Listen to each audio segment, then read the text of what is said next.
Olá, meus amigos, esse é mais um programa Por Dentro da Música, essa parceria que nós realizamos com o Granja Channel, através do seu jornal Granja News.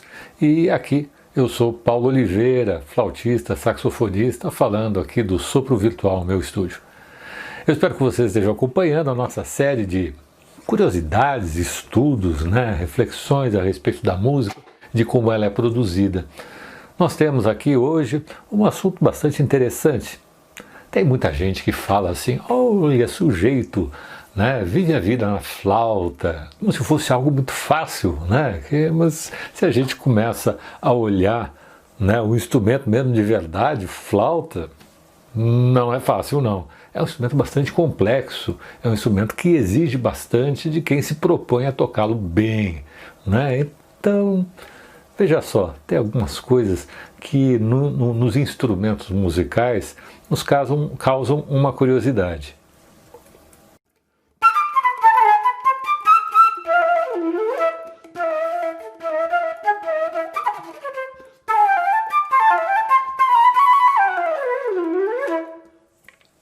Puxa vida, É engraçado, como é que funciona isso? Para alguns instrumentos é fácil a gente perceber como é que eles acontecem, como é que se produz o som.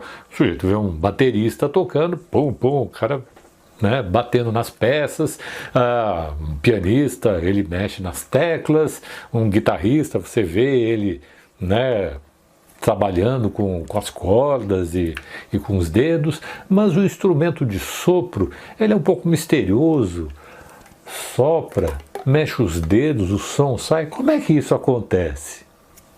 Então, a gente pode partir de um princípio bastante simples. Uma garrafa, por exemplo. Vocês nunca brincaram de soprar numa garrafa, tirar um som de uma garrafa?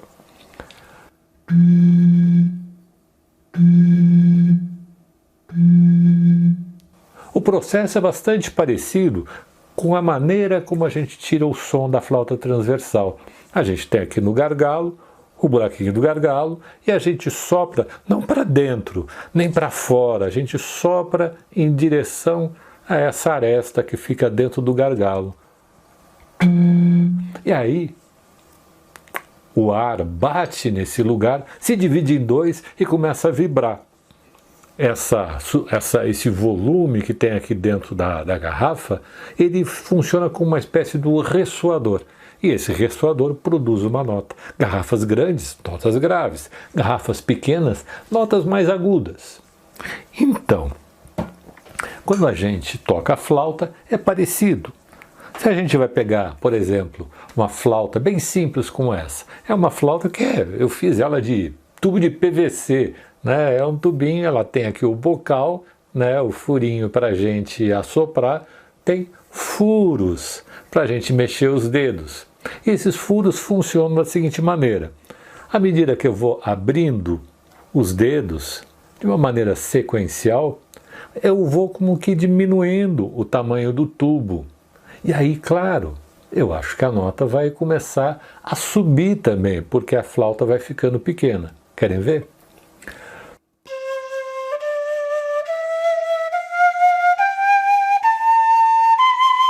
Sim, eu fui abrindo em sequência os dedos e isso vai fazendo com que o tubo vá como que diminuindo de tamanho. E aí a nota vai subindo. Eu estou soprando aqui em direção a esse furinho, do mesmo jeito que eu soprei lá na garrafa, E aí eu vou tendo esse som.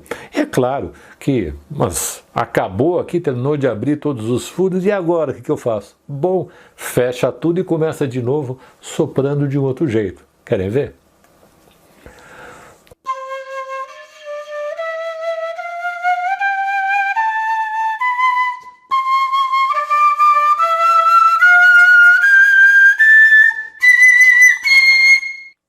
Uau! Você viu que apareceu um monte de notas que não tinha aparecido antes. Sim, é dessa maneira. E é claro, a gente vai combinando essas posições de acordo com as notas que a gente quer ouvir. E aí a gente faz música.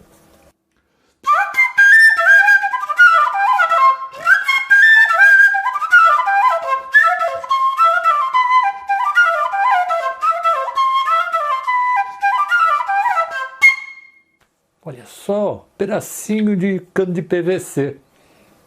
É o mesmo sistema das bandas de pife que tem no Nordeste. Os pifes são feitos de taboca, são feitos de bambu e de tubo de PVC também. É um instrumento bastante simples, mas é um instrumento que tem muita possibilidade, como vocês viram. E esse mesmo princípio, ele se repete em milhares de outras flautas, né? Existem muitas flautas em várias culturas e é interessante a gente observar como essas diferentes culturas trabalham o mesmo princípio. Veja só, uma flauta calapalo dos índios do centro-oeste do Brasil, né? Ela não tem o mesmo sistema de produção de som da transversal, ele é uma flauta de bico, mas tem aqui 4 furinhos. É uma flauta com um som bem misterioso, bem pequeno. Ouçam só.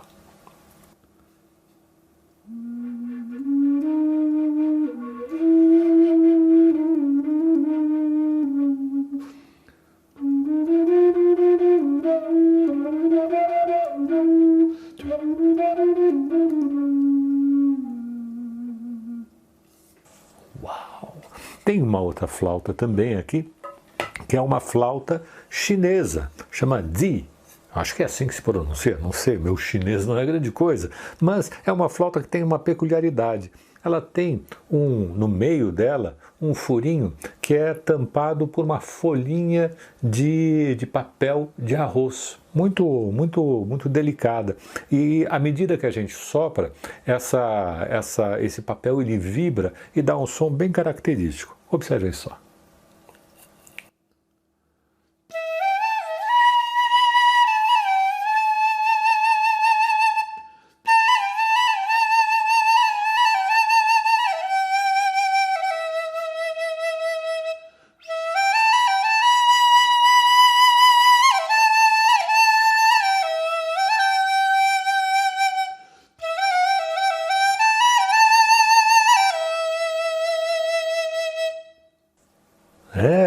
E se a gente for mais adiante, a gente vai também observar aqui um outro tipo de flauta. Essa aqui é uma flauta transversal do século XIX.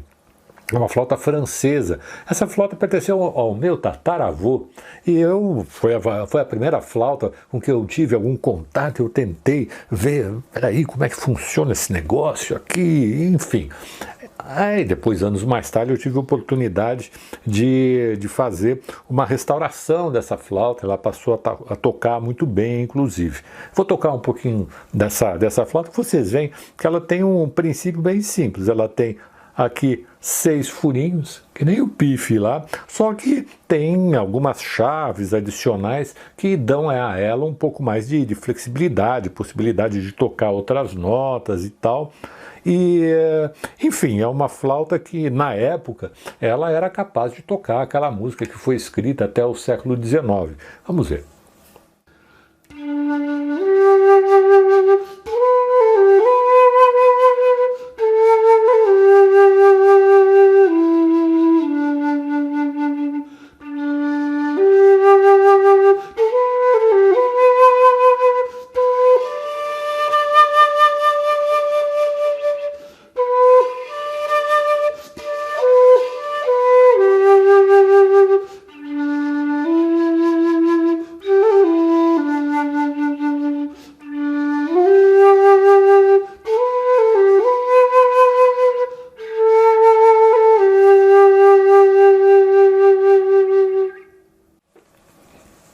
Essa flauta de sistema francês antecedeu a um avanço importante que aconteceu no mundo da música, especialmente no mundo dos instrumentos de sopro, que foi a invenção do sistema Boehm, por um sujeito chamado Theobald Boehm.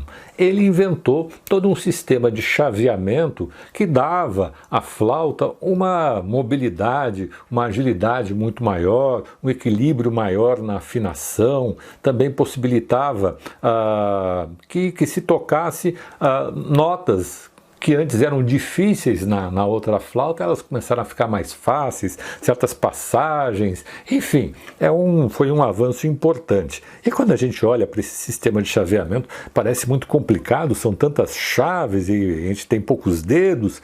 Na realidade, a lógica é a mesma daqueles 6 furinhos, a gente vai abrindo, só que a gente tem, com esse chaveamento, possibilidade de alcançar buracos que você não alcançaria, né? Então são extensões dos dedos esses chaveamentos.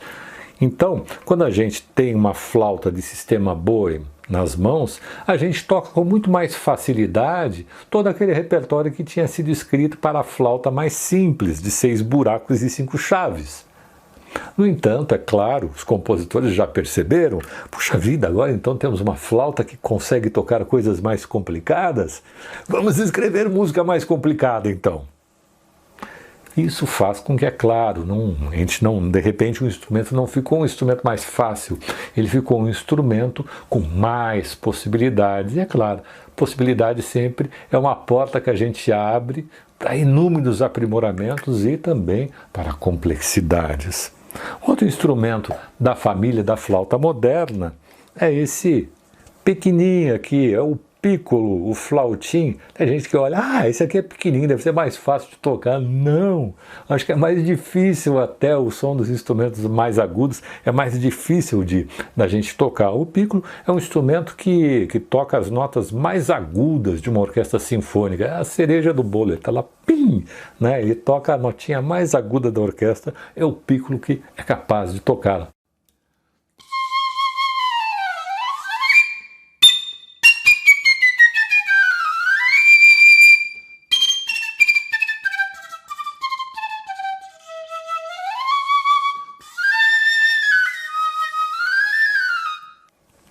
Ele é poderoso, é pequenininho, mas ele faz um bocado de som. E temos aqui uma irmã da flauta transversal, uma irmã maior. Olha, nem cabe direito aqui no enquadramento, de botar um pouco mais para trás, assim. Essa aqui é a flauta em sol, ou a flauta contralto. É uma flauta, essa, mais grave, que tem um som mais doce, mais escuro. Alcança notas mais graves que a flauta em dó.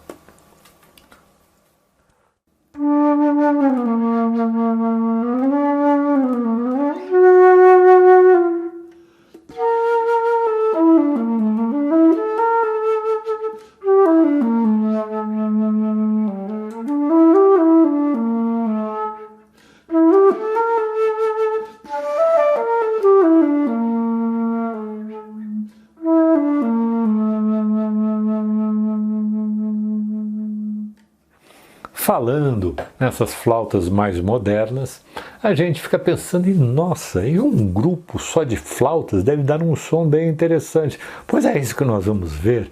Eu faço parte de um trio chamado Trio Vórtices. Esse trio ele existe desde 2013 e nós juntos gravamos um trabalho chamado Festerê de Mamulengos, que foi gravado aqui no estúdio Sopro Virtual, e nós vamos ter agora uma conversa a respeito de flauta, é claro, com Celso Marques e Marcelo Manfrinati, os outros 2 componentes do Trio Vórtices. Vamos lá! Então, aqui temos aqui a oportunidade agradabilíssima, né, de estar conversando aqui com Celso Marques, flautista, saxofonista, né, compositor, arranjador, também Marcelo Manfra, saxofonista, clarinetista, flautista e outros istas mais também, né? Colegas, assim, professores também, que a gente, né, se desdobra também no papel de professores, de música, né? E, enfim, eu estou muito feliz de estar contando aqui, porque nós 3 formamos o Trio Vórtices, um trio de flautas que nós vamos estar conversando já a respeito, né? E para começar esse bate-bola, essa nossa conversa, eu gostaria de perguntar para cada um de vocês como é que começou a trajetória dentro da música, né? Cada um tem as suas particularidades, né? Música, acho que é uma coisa que a gente não escolhe, acho que a música escolhe a gente, né? Quando a gente vê, a gente está enfiado até o nariz, né? Nessa história. Fala, Celso, como é que foi para você? Ô, Paulinho, primeiramente, Obrigado aí pelo convite, vai ser bem legal falar do nosso trabalho aí, bacana participar desses encontros que você tem feito aí. Apesar de ter um músico profissional na família, até a adolescência, para mim, música não existia nesse sentido de estar trabalhando, de estar tocando, pensar nisso para o futuro, nada disso. E aí eu comecei a me interessar e foi isso, foi aos pouquinhos assistindo shows. Na verdade, é que eu comecei a ter essa vontade de repente, ter um instrumento, sentir como é que a coisa funcionava e tal. Nem pensava, logicamente, como profissão. Isso veio depois, no decorrer dos estudos. Ah, que legal. E você, Manfra, que tem para nos contar como é que você entrou nessa? Então, primeiro também agradecer a você aí, o Celso, né? A gente compõe esse trio bacana aí para todos nós, né? Que eu curto muito participar, né? Então, para mim, a coisa começou em escola, banda marcial, né? Lá, acho que eu tinha mais ou menos uns 10 anos, né? Entrei na banda da escola, né? E já tocando instrumento de sopro, né? Na época, instrumento de bocal, corneta, trompete, toquei trombone, toquei tudo que tinha bocal, eu acabava tocando, assim, né? Mas tudo muito precário, sem muita instrução, né? O maestro da época era muito bacana e tal, mas não tinha, assim, uma instrução como a gente tem hoje, digamos assim, né? Então, ali começou o gosto pela música, mas como o Celso falou, eu também nunca imaginei ser um profissional de música, né? E lembro de uma frase que eu já falei em outra oportunidade, que meu pai, inclusive, sempre falava que quando ele via algum músico, assim, isso aí leva a vida na flauta, né? Mal sabia aí que o próprio filho acabaria levando a música na flauta, a vida na flauta, né? Pois é. Então, ali começou o gosto pela coisa, mas eu só fui ter consciência que isso podia ser uma profissão com uns 20 anos, assim, né? Então, apareceram uns amigos que gostavam de música e tal, e começaram a tocar em banda de baile e tal, acabaram me levando, né? E por conta disso, né, eu fui, né, conheci o maestro Walter Azevedo, né, um grande asa, né, um amigo nosso aí, professor, trombonista, grande trombonista, que me indicou quem? Me indicou o Paulinho Oliveira para estudar saxofone, né? E aí começou, carrega. Então, assim, aí começou a minha vida profissional, digamos assim, né? E aí se vão 30 e poucos anos de profissão. Nossa, é isso aí. Mas a gente está velho, né, rapaz? A gente está experiente. Exatamente. Então, eu gostaria acho que a modéstia dos colegas, né, não falou, mas o Manfra é um cara que ele está há muito tempo no campo profissional dos musicais, né? O cara já tocou quantos musicais já, Manfra? Que você já participou das produções? Assim? Paulinho, já mais de 20, com certeza. Faz acho que uns 14 anos, eu estou nessa desde 2006. Né? Então já foram mais de 20 musicais que eu participei. É um especialista. Muitos como músico efetivo mesmo, né? E muitos como substituto também. Né? Mas a maioria como músico fixo ali. Né? Então, e o Celso também é uma coisa que eu gostaria de pontuar aqui, que no programa passado, conversando com o Beba Zanettini, né, ele falando lá do grupo Aquilo Deu Nisso, o Celso foi um participante desse grupo que é muito importante, né, na cena da música instrumental aqui brasileira, aqui de São Paulo particularmente, né, um trabalho muito bacana e tal, que a gente teve a oportunidade de ver, inclusive, um pedacinho lá no programa com o Beba Zanettini. É muito legal. Mas eu vou perguntar uma coisinha para cada um de vocês, porque o nosso assunto hoje é flauta. Então, como é que entrou a flauta? Eu, particularmente, eu comecei tocando flauta, o saxofone entrou depois. Né? A flauta, para mim, foi o primeiro instrumento. Eu vou até... Eu mostrei aqui no programa uma flauta que foi do meu tataravô, né? Eu encontrei aquela flauta, comecei a tocar com aquela flauta e depois, mais tarde, né, eu fiz uma renovação da flauta, né? Restaurei e tal, mandei restaurar.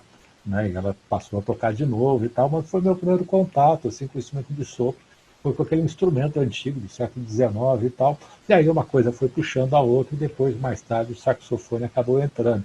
Para vocês, como é que foi? Quem chegou primeiro, o saxofone ou a flauta? Comecei como flautista, né? Comecei com a flauta primeiro, em decorrência daquilo que eu falei dos shows, e eu comecei a prestar bastante atenção nos flautistas, aquilo começou a me cutucar ali, que eu queria, de repente, estudar flauta.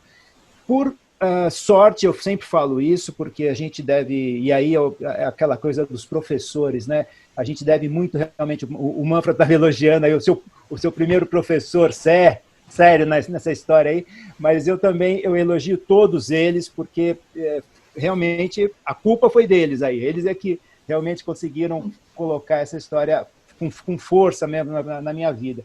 E eu caí na Fundação das Artes de São Caetano. Ali que eu comecei, minha primeira professora, Carmen Silvia. Agradeço realmente sempre ela, sempre que eu tenho essa oportunidade, porque aí sim ela fez todo um estudo com calma. Tal.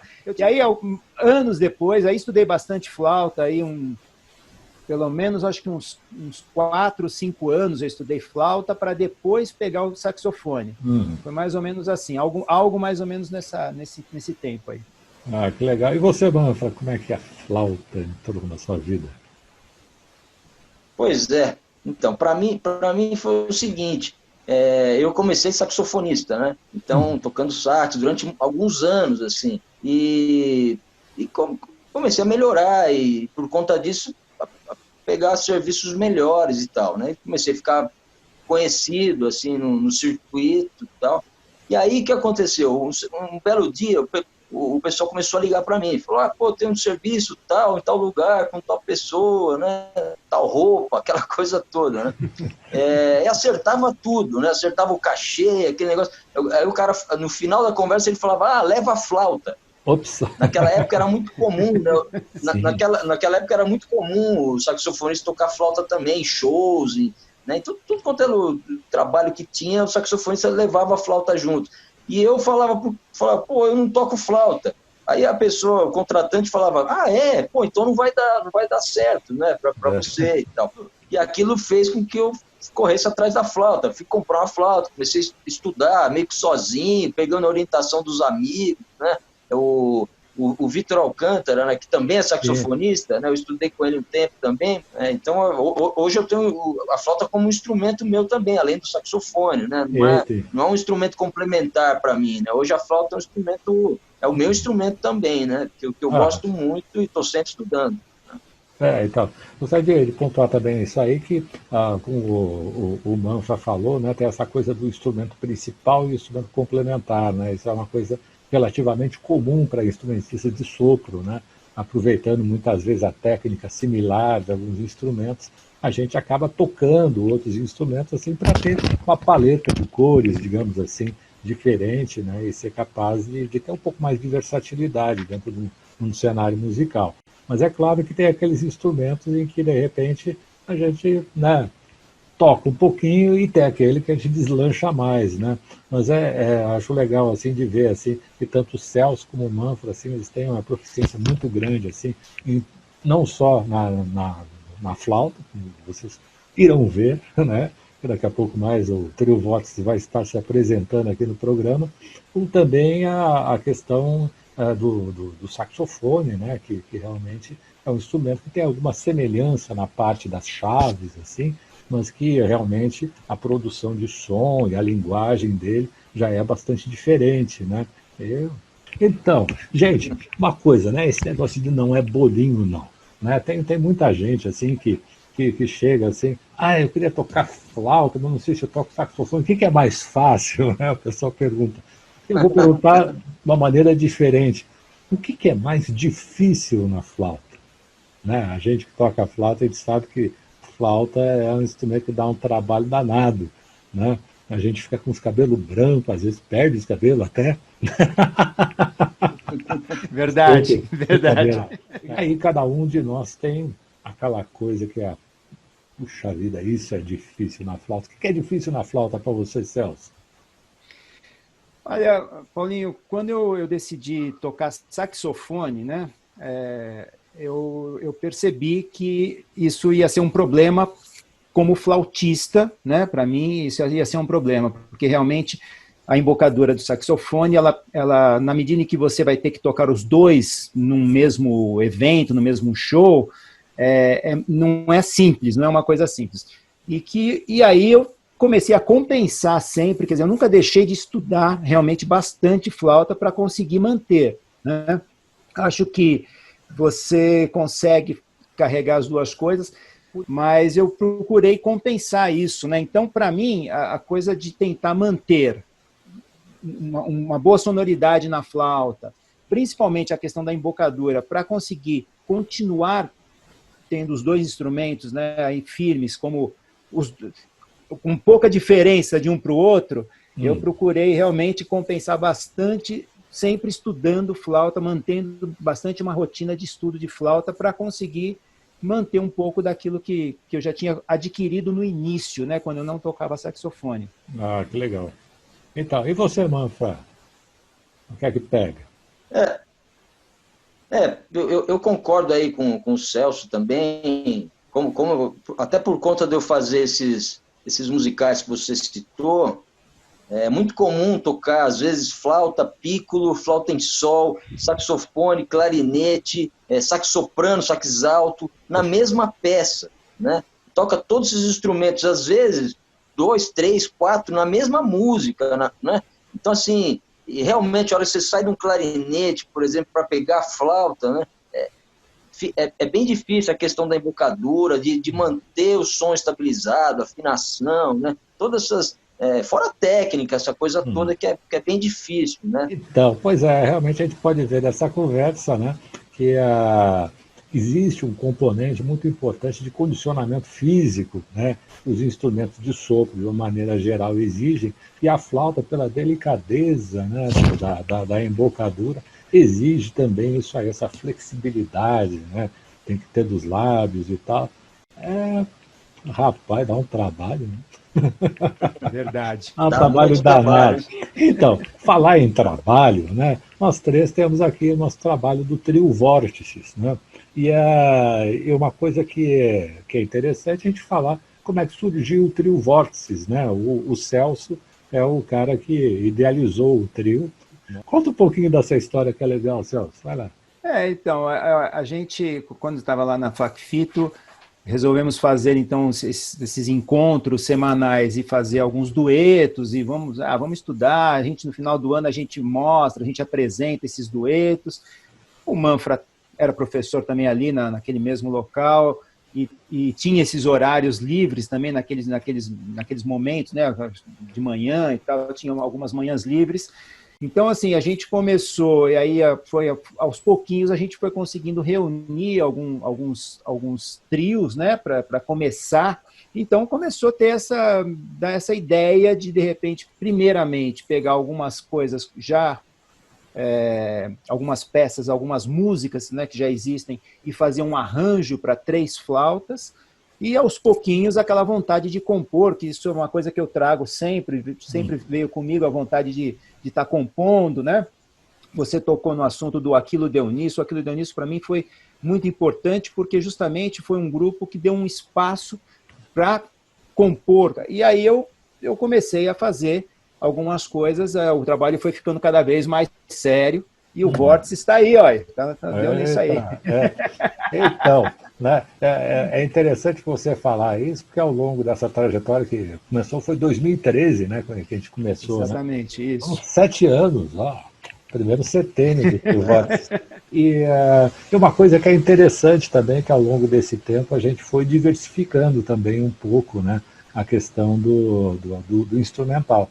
A princípio, cada um de nós tocava a sua flauta em dó, né, que é a flauta transversal mais comum, e aí, né, o Celso trouxe a flauta baixo, né? Aí eu comprei uma flauta em sol, a flauta contralto, né? O Manfra veio com o pícolo também, e aí o trio ele começou a ter uma variedade de timbres, né, interessantes e tal, coisas que vocês vão ver, né? Daqui a pouco a gente vai ter uma música que é com a formação de flauta baixo, flauta alto e flauta em dó, né? Então, Eu queria agora fazer uma pergunta mais ou menos técnica ainda para o Celso, né? Ele como arranjador aqui do trio, né? Como é que funciona isso? Porque muitas vezes a gente vê uma banda, por exemplo, tocando, tem o batera lá que está fazendo o ritmo, né? Tem o contrabaixo que dá, né, as fundamentais dos acordes e tal, tem um cara que é o solista e outro está fazendo base harmônica. Né? Os papéis parecem que estão tão bem definidos, né? E quando junta três instrumentos melódicos, né? Que as flautas são instrumentos melódicos, ou seja, instrumentos que tocam uma nota de cada vez só, né? Não dá para, de repente, fazer um acorde, né? Como tem um piano, o cara enche lá 10 dedos, né? 10 teclas, 10 notas, né? E aqui, com 3 notas de cada vez, como é que você se vira para escrever música para essa formação, Celso? Olha, Paulinho, a gente vai, aos pouquinhos, vai se aprimorando, né, e conhecendo as possibilidades desse encontro aí, dessa formação. Eu procuro sempre pensar, como você mesmo acabou de colocar, eu procuro pensar que num determinado arranjo tem que ter uma parte rítmica, então, em algum momento, né, na hora de estar escrevendo, as figuras rítmicas de algum de nós, né? Já que a gente costuma revezar quem é que faz flauta 1, quem faz flauta 2, a gente está sempre revezando, né? Como você falou, é enxuto, né? Quer dizer, são 3 sons somente que a gente consegue, sendo que um obrigatoriamente está fazendo uma melodia, né? Então nem sempre a gente também pode contar exatamente com aquela. E aí você vai escolhendo, né? Aos poucos eu vou percebendo que notas que ficam mais interessantes de distribuir para que aquela harmonia fique mais clara, né? Na hora de estar tocando. E nessa coisa da rítmica, às vezes, eu coloco, às vezes, 3, 4, 5 notas de um acorde, só que elas vão acontecendo ali, cada hora num momento diferente. Sim, sim. Mas aos poucos essa somatória, né, da reverberação dos sons que vão aparecendo, aos pouquinhos vai ficando mais claro, né? E a gente vai, então, de acordo com a peça, de acordo com o arranjo, a gente vai tendo um caminho diferente, às vezes, para a gente poder demonstrar isso. Mas a ideia é sempre que tenha a melodia, alguém fazendo a melodia, a harmonia sendo apresentada e a rítmica da música, né? Seja lá qual for ali, tem que estar aparecendo ali. Rapaz, dá um trabalho, né? Então, o cara vai lá, escreve as notas, tal, fica tão bonito, né? Dá muito trabalho, realmente, né? Realmente, o que eu quero realmente enfatizar aqui nessa nossa conversa, né? Sabe, o quanto de excelência que se pode conseguir no trabalho de música. A música não é uma coisa assim que muitas vezes o leigo pensa assim, sei lá, o cara tem o dom, né? Parece que as coisas acontecem assim, num passe de mágica. E não é verdade. É evidente que a questão do talento, como qualquer profissão, ela está ali presente, né? O cara tem que ter jeito para o negócio também, né? Não dá para, forçar muito a barra em pessoas que, têm alguma dificuldade nesse quesito. Mas é claro que a partir do momento que a pessoa se propõe a realizar um trabalho dentro de música, o esforço e o estudo, né, são incessantes. É um trabalho que tem realmente uma conotação criativa muito forte, claro, é uma arte, mas tem um aspecto técnico envolvido também bastante importante, bastante relevante, né? E é isso que eu estou querendo passar aqui com essas nossas conversas, aqui no nosso programa. Celso Manfra, muito obrigado aqui, os colegas do Trio Vórtices.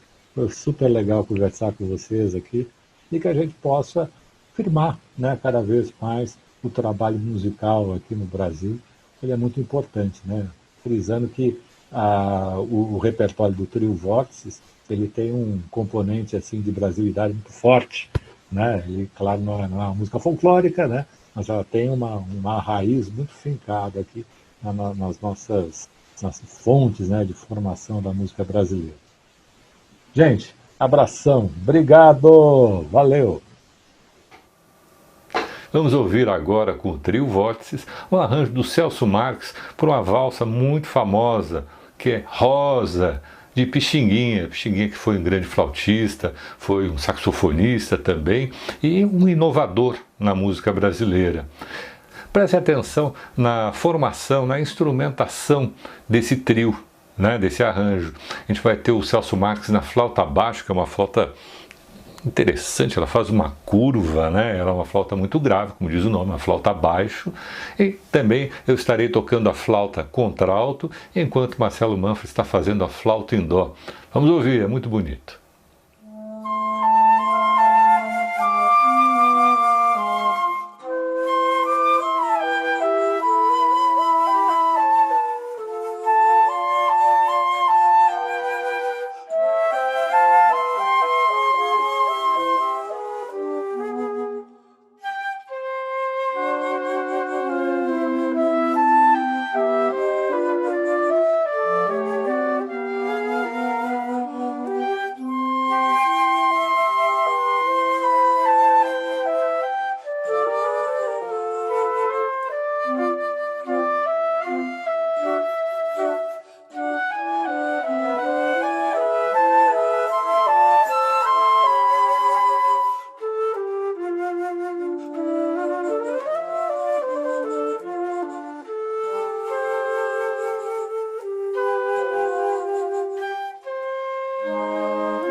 Oh, que bonito, Pixinguinha. Então, vamos ouvir agora, também com o trio Vórtices, é claro, uma composição de Patápio Silva. Patápio Silva que foi um grande flautista lá do início do século XX. E essa composição se chama Primeiro Amor. Vamos lá.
Então, meus amigos, este foi mais um programa Por Dentro da Música. Espero que vocês tenham apreciado. E se gostaram, ora, inscrevam-se no canal, deixem aquele like, apertem no sininho ali para receberem as notificações dos nossos programas. Tá ok? Deixe também seus comentários, suas sugestões do que a gente pode abordar aqui no programa. Tudo isso vai ser muito bem-vindo. Eu sou Paulo Oliveira, flautista, saxofonista e produtor musical, direto aqui do Sopro Virtual. Então, meus amigos, até a próxima semana com mais um Por Dentro da Música. Paz a todos.